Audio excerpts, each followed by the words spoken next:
आप सभी स्टूडेंट्स का क्वांटम ऑनलाइन क्लास में दोबारा से स्वागत है। इससे पहले की क्लास में हम लोगों ने जियोलाइट प्रोसेस को विस्तार से देखा है। ऐसे बच्चे जिन्होंने जियोलाइट प्रोसेस को नहीं देखा है वो उसको जरूर से देखें, क्योंकि अब जो न्यूमेरिकल हम यहाँ पे करने वाले हैं वो उसी पर बेस्ड है। तो आज का जो मेरी क्लास है वो किस पर है? वो numerical based on zeolite process पर है। तो जियोलाइट प्रोसेस आपको पता होगा तो न्यूमेरिकल समझना हमारे लिए आसान है।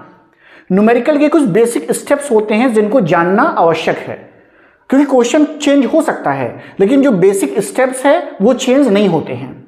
तो आज का क्वेश्चन शुरू करने से पहले कुछ बातें मैं आपको बताने जा रहा हूं।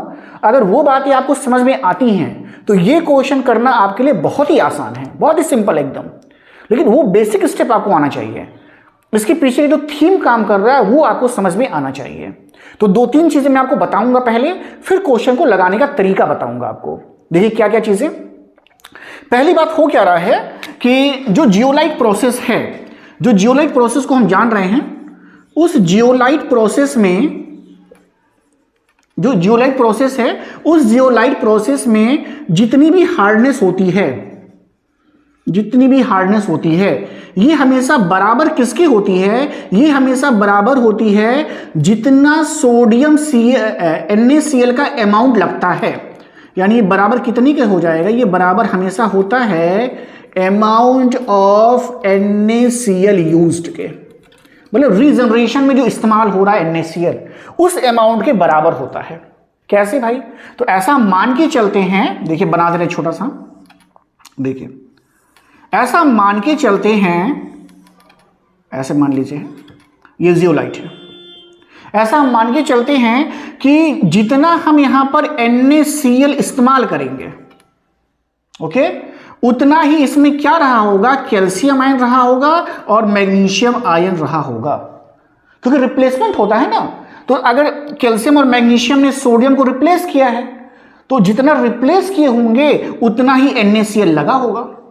तो इसीलिए मैं मानते हैं कि हार्डनेस जो होगी, हार्डनेस का जो भी अमाउंट है इस अमाउंट के बराबर होगा। तो पहली बात ये ध्यान रखेंगे। तो अगर इसका अमाउंट मिल गया तो इसका मतलब ये हार्डनेस के बराबर है। लेकिन हार्डनेस को हमेशा हम किस में निकालते हैं? हार्डनेस को हमेशा निकाला किस में जाता है? इसको हटा दें हम। तो पहली बात ये ध्यान रखिएगा। दूसरी बात, हार्डनेस को हम किस में निकालते हैं? तो हार्डनेस को हम किस में निकालते हैं? कैल्शियम कार्बोनेट इक्विवेलेंट्स में, ऐसा। तो ये जो भी अमाउंट आपका आएगा वो NaCl के फॉर्म में है। तो अब आप क्या करिएगा, जो भी अमाउंट आएगा, मान लीजिए जो भी अमाउंट आपका आया तो अमाउंट ऑफ NaCl हो गया। तो क्या करना पड़ेगा आपको? NaCl के ही क्या करना पड़ेगा? इक्विवेलेंट वेट से डिवाइड करना पड़ता है। यानी इक्विवेलेंट वेट किसका? NaCl का। इक्विवेलेंट वेट ऑफ NaCl लेना पड़ता है और फिर मल्टीप्लाई करना पड़ेगा equivalent weight of calcium carbonate से। तो फिर से मल्टीप्लाई करना पड़ेगा equivalent weight of calcium carbonate से, ये काम करना पड़ेगा। तो मान लीजिए अमाउंट आपका X आया है, NaCl का कितना होता है? तो NaCl का देखिए कितना होगा, NaCl है ना। तो NaCl का जब इक्विवेलेंट वेट आप निकालोगे तो सोडियम का कितना होता है? सोडियम का होता है 23 और Cl का होता है 35.5, यही होता है। इनका मॉलिक्यूलर वेट निकाल रहे हैं पहले, तो ये 5 हो जाएगा और ये 8 हो जाएगा और ये 5 हो जाएगा, 58.5। और 58.5 को 1 से डिवाइड करेंगे तो उतना ही आएगा। तो इसका इक्विवेलेंट वेट कितने के बराबर हो जाएगा? तो ये हो जाएगा 58.5 के बराबर, ऐसा। और इसका कितना आता है? इसका आता है 50, कैल्शियम कार्बोनेट का। कई बार मैंने बताया हुआ, पीछे आप देख लेंगे, 50 आएगा। 100 आता है मॉलिक्यूलर वेट और उसको 2 से डिवाइड करेंगे। जितना केटायन होता है, केटायन पे जितना चार्ज होता है उतने से डिवीजन करते हैं। देखिए यहाँ पे सोडियम आयन था, सोडियम आयन के ऊपर 1 चार्ज है तो इसलिए 1 का डिवीजन है। यहाँ पर कैल्शियम आयन में 2 चार्ज है तो इसलिए 2 का डिवीजन होता है, तो ये आ जाएगा। लेकिन हम नॉर्मली करते क्या है? नॉर्मली हम इसको 100 में रखते हैं। तो अगर आपको 100 में रखना है तो ऊपर और नीचे 2 से मल्टीप्लाई कर लीजिएगा, देखिए ऐसे। अब आपका हो जाएगा X × 100 हो जाता है और नीचे आप इसको ऐसे ही रहने दो, अभी कट उठ जाएगा हो सके ऐसे। तो जब हमको चेंज करना होता है कैल्शियम कार्बोनेट इक्विवेलेंट्स में, तो हम लोग इस तरीके से फार्मूला इस्तेमाल करते हैं। बस दो ही चीज ध्यान रखिएगा, अगर ये दो बातें आपको समझ रहे हैं तो इस क्वेश्चन को करना एकदम चुटकियों का काम है, मतलब लगेगा ही नहीं समय आपको, ऐसे कोई भी क्वेश्चन आ जाएंगे। पहली बात कि जो हार्डनेस है वो NaCl के अमाउंट के बराबर है, और जो भी अमाउंट NaCl का आएगा तो हार्डनेस है, यानी तो NaCl का जो भी अमाउंट है उससे आपको बदलना होता है कैल्शियम कार्बोनेट इक्विवेलेंट्स में। बस यही ध्यान रखिएगा। आप चेंज, देखिए मैंने चेंज करने का स्टेप बताया हुआ है, यानी करना क्या होगा, जो भी अमाउंट है उसको 100 से मल्टीप्लाई करना पड़ेगा, डिवाइडेड बाई 58.5 इंटू 2। इस बात को ध्यान रखिएगा। तो मैं इस बात को कहीं लिख देता हूँ, ऊपर में एक छोटा सा लिख देता हूँ, तो करने में आपको आसानी हो जाएगा।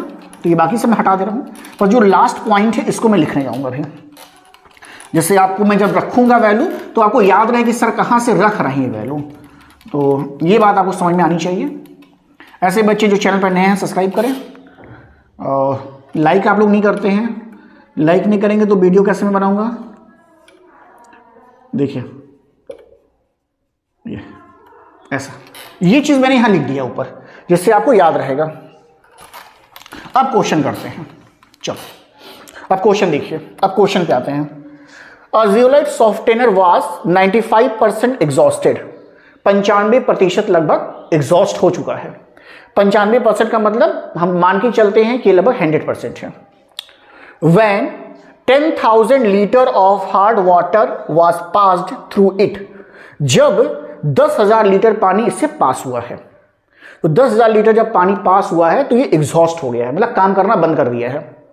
द सॉफ्टेनर रिक्वायर्ड, सॉफ्टेनर को रिक्वायर्ड है 150 litre of NaCl solution, 150 litre NaCl solution का, ऑफ स्ट्रेंथ, इसकी स्ट्रेंथ कितनी है, 50 ग्राम NaCl पर litre of solution to regenerate. जो स्ट्रेंथ बनाई गई है 50 ग्राम NaCl पर लीटर है, और उसका आपको चाहिए 150 litre. What is the hardness of water, ये आपसे पूछ रहा है।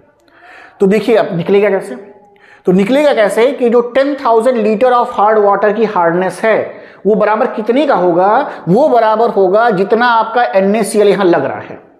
ये तो बताया भी आपको है, यानी कह सकते हैं हम कैसे लिखेंगे, हम लिखेंगे कैसे, देखिए हम लिखेंगे 10,000 लीटर ऑफ हार्ड वाटर, ऐसा। या एक लाइन और लिख दें यहीं पे कि हार्डनेस ऑफ लिख देते हैं, हार्डनेस ऑफ। अब देखिए सही हो गया, hardness of 10,000 litre of hard water. तो इस 10,000 लीटर ऑफ हार्ड वाटर की हार्डनेस कितने के बराबर है, तो ये देखिए बराबर कितने के है। देखिए भाई आपने लिया है 150 लीटर NaCl, लेकिन जो NaCl का स्ट्रेंथ है वो है 50 ग्राम पर लीटर। ये क्या है भाई, ये है आपका NaCl सॉल्यूशन। यही तो है, कोई कंफ्यूजन नहीं होना चाहिए कि भाई 1 लीटर में 50 ग्राम आपने डाला हुआ है, तो 150 लीटर में कितना ये है, ये निकल जाएगा भी, नहीं निकल जाएगा। देखिए यहां से, देखिए यहां पे कह रहा है कि 50 ग्राम NaCl 1 लीटर में है पर लीटर, तो यानी 1 लीटर में 50 ग्राम है, तो 150 लीटर में कितना है, देखिए निकल जाएगा भी। इधर देखिए, देखिए ये लीटर इस लीटर से कैंसिल हो जाएगा, यानी आंसर अब ग्राम में आ जाएगा। तो अगर आप इसको मल्टीप्लाई कर लेंगे 150 का 50 में, मेरे पास मल्टीप्लाई करके होगा ये क्वेश्चन, तो 150 का 50 में मल्टीप्लाई अगर हो रहा है तो ये कितना हो जा रहा है, ये हो जा रहा है, ब्लैक पेन से लिख रहे हैं तो ब्लैक पेन से लिखते हैं, ये हो जा रहा है 7,500 ग्राम, ऐसा ये हो जाएगा ग्राम ऑफ NaCl सॉल्यूशन। ये नहीं हो जाएगा, देखिए ऐसा इतना ग्राम आ गया। और जब इतना ग्राम आपके पास आ गया है तो मतलब ये अमाउंट आपका देखिए x आ गया, देखिए नहीं आ गया। अब इसी को बदल लीजिए कैल्शियम कार्बोनेट इक्विवेलेंट्स में यहीं पर, तो यानी अब बदल आप लेंगे तो यहां क्या हो जाएगा, अब देखिए इसी को बदल दीजिए, तो यानी ये हो गया x, देखिए इंटू 100, देखिए ये 100 ये डिवाइडेड बाई 58.5 इंटू 2, इतना gram of calcium carbonate equivalent हो गया। देखिए इक्विवेलेंट में चेंज कर दिया हमने यहीं पे। तो अगर आप इसको यहां पे इक्विवेलेंट में चेंज कर दे रहे हैं तो अब मेरे पास जो वैल्यू हो जा रही है वो कितनी हो जा रही है, तो मेरे पास जो वैल्यू आ रही है इसको करने के बाद वो वैल्यू आ रही है, देखिए कितनी, वो वैल्यू आ रही है मेरे पास आ रही है 6410.26 gram of calcium carbonate equivalent, इतना मेरे पास आ रहा है। ऐसा ये बातें हमको इतनी आ गई हैं। तो इतना हार्डनेस कितने में है भाई, देखिए कितने में है, 10 लीटर, अरे 10,000 लीटर में है।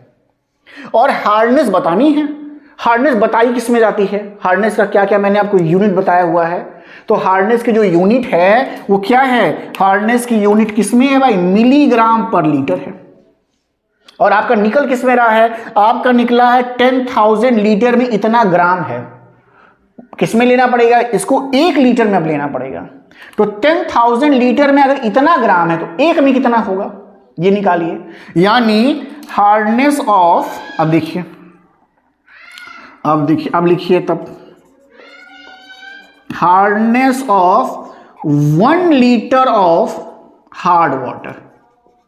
भाई 1 लीटर हार्ड वाटर की हार्डनेस कितनी होगी, ये तो 10,000 लीटर का था ना, 1 लीटर कितना होगा, तो 1 लीटर के लिए क्या करना पड़ेगा भाई, डिवाइड करोगे और क्या करोगे, डिवाइड बाई 10,000, ऐसा।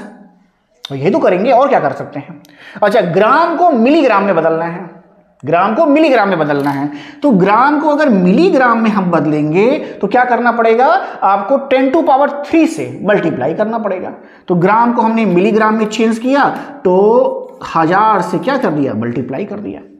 यानी अब जो आपका आंसर ये आ रहा है वो किस में आ रहा है, ये आ रहा है मिलीग्राम पर लीटर में आएगा, ऐसा। और अगर इसको हम सॉल्व करेंगे तो बस डेसिमल का ही है, तो डेसिमल हमको लग रहा है, देखिए कट हम दूसरे पेन से कर दें तो आपको सुविधा रहेगा। 3 0 से 3 0 कैंसिल कर दीजिएगा, तो 3 0 से 3 0 कैंसिल हो गया तो एक ही 0 बचा, यानी ये हो गया 641, इतना 0.0 आएगा, इतना क्या होगा, मिलीग्राम पर लीटर हार्डनेस है, ऐसा है। तो इतना मिलीग्राम पर लीटर आ रहा है। देखिए आसान से क्वेश्चन लग गया। तो आपको बस स्टेप पता होना चाहिए, आपको स्टेप समझ में आना चाहिए, तो आसानी से क्वेश्चन लग जाते हैं। देखिए बिना किसी दिक्कत के आप आसानी से क्वेश्चन को लगा सकते हैं। तो ये मैंने आपको क्वेश्चन बताया। यहाँ पे एक और क्वेश्चन बता देता हूं इसी पर आधारित, तो आपको ज्यादा समझ में आ जाएगा। तो अगला क्वेश्चन देखिए, आप इसका स्क्रीनशॉट ले सकते हैं, आप ले लीजिए स्क्रीनशॉट, फिर मैं दूसरा क्वेश्चन लिख देता हूं इसी पर।